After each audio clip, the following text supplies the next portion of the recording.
Seguimos en esta edición de Punto de Partida y estamos en comunicación con Emanuel Bonforti, sociólogo, referente de la Universidad Nacional de Lanús, para charlar sobre un tema histórico apasionante, que es la generación décima, el surgimiento del pensamiento estratégico durante el siglo XX.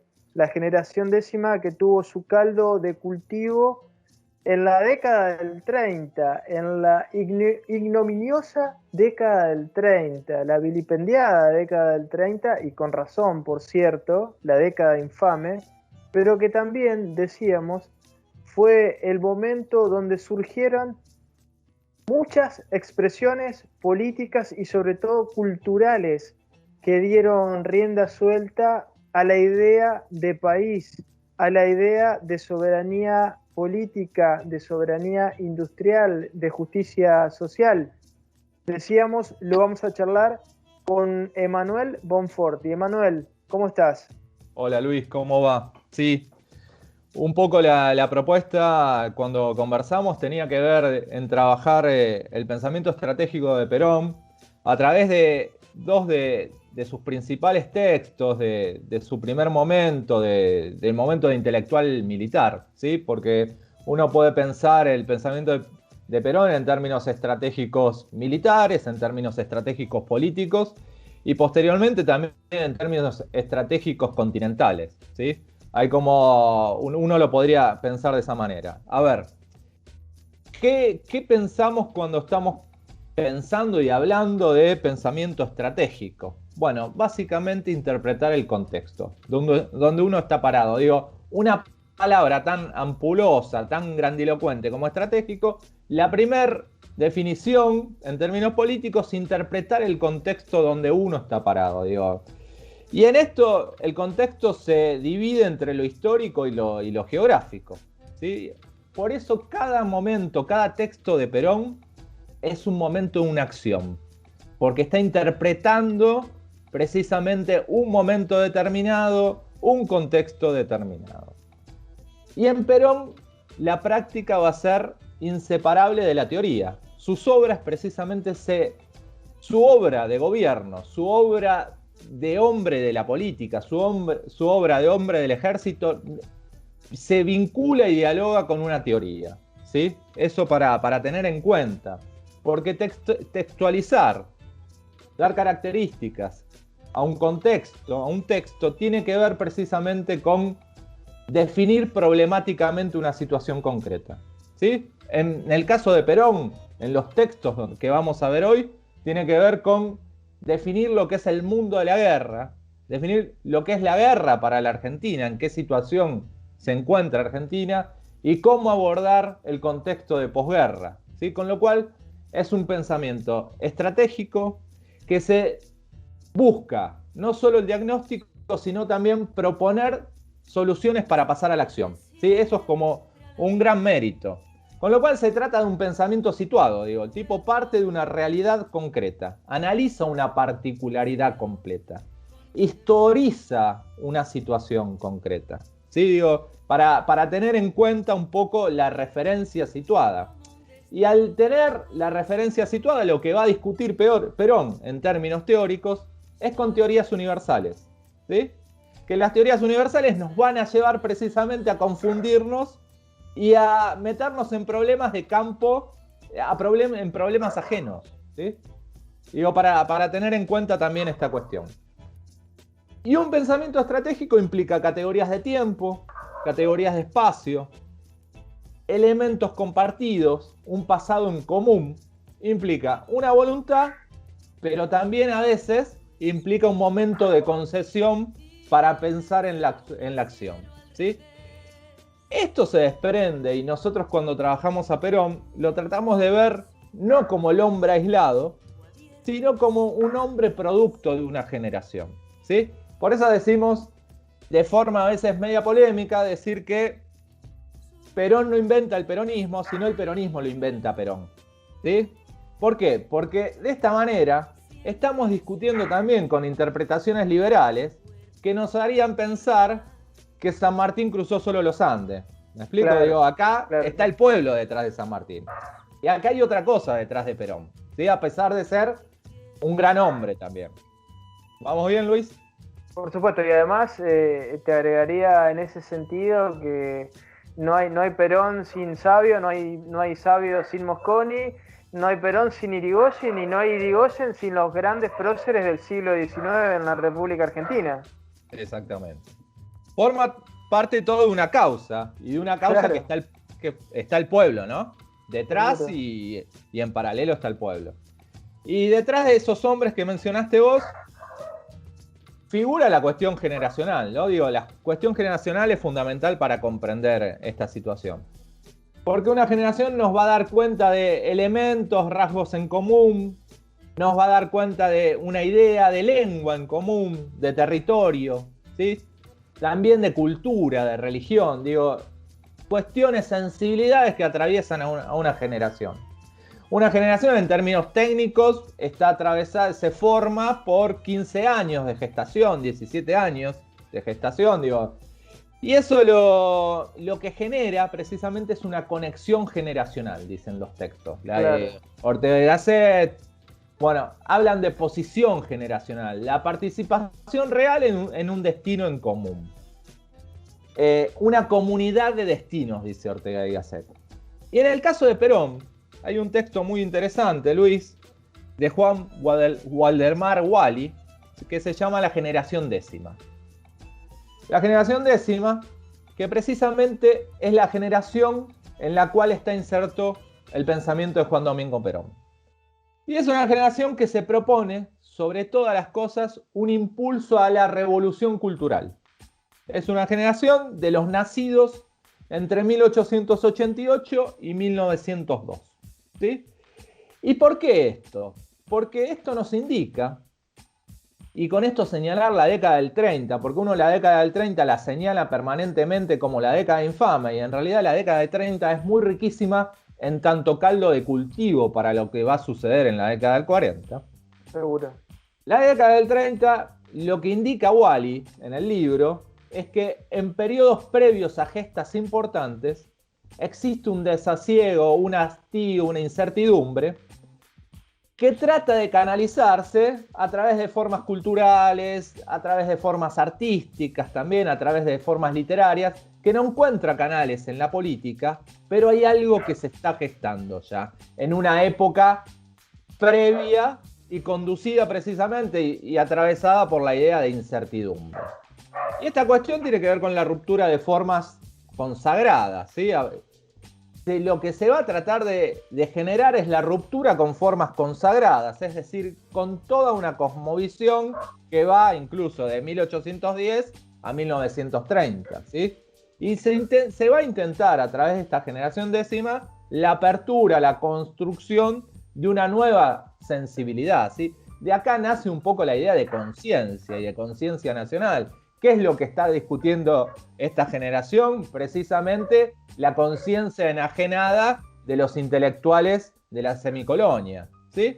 Y esa nueva sensibilidad lo que va a aportar es, desde lo literario, desde expresiones artísticas, la forma de un nuevo nacionalismo cultural. Se va gestando todo esto en la década del 30. Y esto no significa que esta generación sea políticamente homogénea, no significa que todos estos hombres y mujeres, que ahora vamos a mencionar algunos de esta generación, van a confluir de lleno en el 45 con Perón. No, capaz que algunos están enfrentados a Perón, pero eso no quita que se va generando una nueva sensibilidad, una nueva búsqueda de lo que es la Argentina. Digo, preguntar algo tan fácil y sencillo como preguntarse qué es la Argentina, qué fue la Argentina, hacia dónde va la Argentina.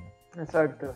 Y en esas preguntas tan sencillas que a veces uno no tiene ni tiempo de planteárselas, aparecen un conjunto de ideas, fuerzas que acompañan a la pregunta y a la construcción de la nueva sensibilidad.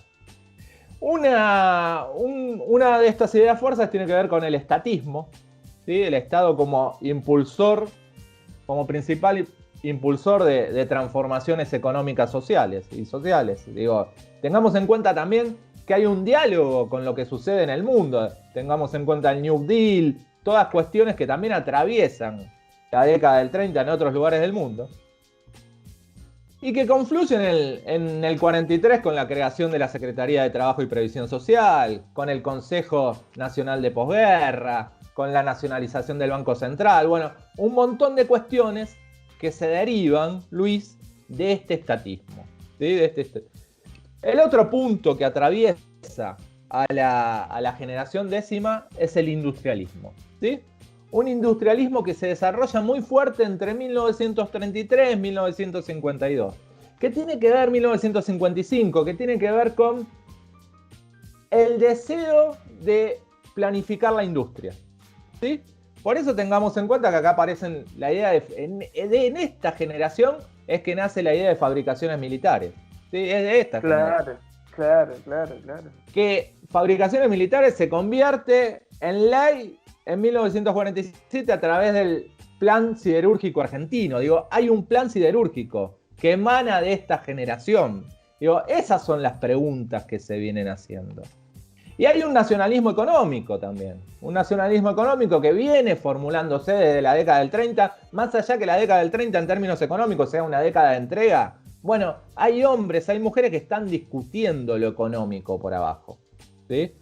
Y el otro gran punto tiene que ver con la idea de nacionalismo económico. ¿Sí? Digo, desde la década del 30, más allá que sea en términos económicos una década de entrega, ¿sí? de nuestro patrimonio, hay hombres y mujeres que ya están pensando la idea de crecimiento económico autóctono. Digo, en este momento están los hermanos Irasustas describiendo el poder de la oligarquía, el poder de las inversiones inglesas en nuestro país. Están los cuadernos de Forja, está la obra de Scalabrini Ortiz, está la obra vinculada a los ferrocarriles, a la intervención de la política británica en el Río de la Plata. Bueno, eso significa que no es casualidad. Significa que hay un diálogo y hay una comunión entre ideas.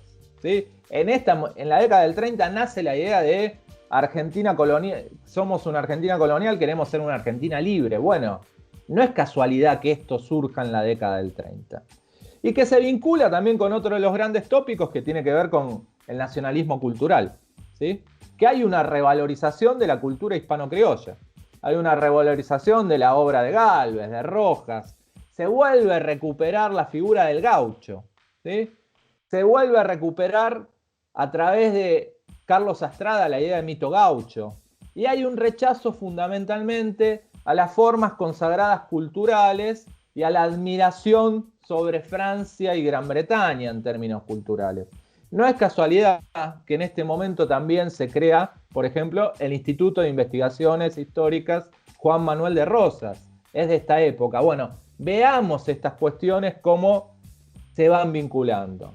Es el momento donde se comienza a desarrollar cierta teoría vinculada a la idea de justicia social. ¿Sí? Si bien el gobierno de Irigoyen intentó algunos bosquejos, bueno, en este momento se va tratando de construir teóricamente la idea de justicia social. Entre ellos aparece un hombre muy reconocido en esta época como Ernesto Palacio. ¿Sí? Ernesto Palacio. Ahora, sí. lo de Irigoyen, disculpa que te interrumpa, Manuel, no es menor, porque vos pensá dónde se sitúa el gobierno de Irigoyen. 1916 es un límite con la Argentina oligárquica, agroexportadora, no es que podés pasar de 0 a 100. O sea, no. Irigoyen hay que pensarlo como el primer presidente obrerista en su contexto, obviamente, y el primer industrialista en su contexto, ¿no? Porque es difícil que una nación parta de 0 al todo, ¿no? Se va, como vos lo estás describiendo, se va construyendo paso a paso. Sí, es que la idea de justicia social no nace en la década del 30. En la década del 30 va teniendo cierto formalismo, va teniendo la posibilidad de que crezca de otra manera, pero sin Irigoyen esto hubiera sido imposible, digo. Claro. Sin el antecedente Irigoyen. Al igual que la idea de soberanía política. ¿Sí? En este momento Forja levanta la bandera del neutralismo, ¿sí? Porque nuestros adversarios son tanto, es el nazismo como el imperio británico y el imperio francés. Digo, hay que separarse de eso, llegado el caso. Bueno, Irigoyen también tuvo su costado neutralista. Bueno, la idea de soberanía política que se trabaja en el 30 se vincula también con la idea de Irigoyen. La revolución estética es otro de los temas importantes de esta generación que trabaja en el 30. Digo, ten en cuenta acá que está Petoruti, Sul Solar. Ten en cuenta también los cuadros de Quinquela Martín, un tipo que está pensando obreros, digo, estibadores. Bueno, no es casualidad que esto se dé en la década del 30. Y hay una renovación también importante de la idea de catolicismo. ¿Sí? Hay un congreso eucarístico, hay un intento por repensar la idea de doctrina social de la Iglesia, completamente diferente. Hay algo ahí que se está modificando también en términos católicos. Y por último, hay una revalorización del pensamiento filosófico. Una generación trasciende cuando intenta preguntarse y intenta construir a la Argentina en tanto filosofía, una filosofía nacional. Bueno, esto va a tener su punto de ebullición, todo este proceso, con la idea de comunidad organizada y el Congreso de Filosofía en Mendoza. Eso no nace en 1949. Hay todo un derrotero que nos lleva a mostrar, bueno, está pasando esto en la Argentina. La Argentina está discutiendo esto. ¿Por qué? Porque hay un fuerte rechazo a la idea de democracia liberal, que ese es otro de los puntos que atraviesa a esta generación. Bueno, básicamente vinculado a la generación de Perón, a la generación décima, trabajamos estos puntos que son propios de esta nueva sensibilidad, Luis. Qué interesante, Manuel, entender de dónde viene esa generación culturalmente, históricamente, filosóficamente, socialmente, y cómo surge el planeamiento estratégico de los grandes hombres del siglo XX. Y eso nos sirve para pensar el hoy, ¿no? Porque hoy en nuestra república, decíamos, como parte de una gran nación latinoamericana, no va a poder resurgir en la medida que no se vaya cocinando un pensamiento estratégico y una planificación estratégica, Manuel. Te queremos agradecer estas reflexiones y las seguimos en otro momento. Dale, perfecto, Luis. Abrazo grande. Gustazo.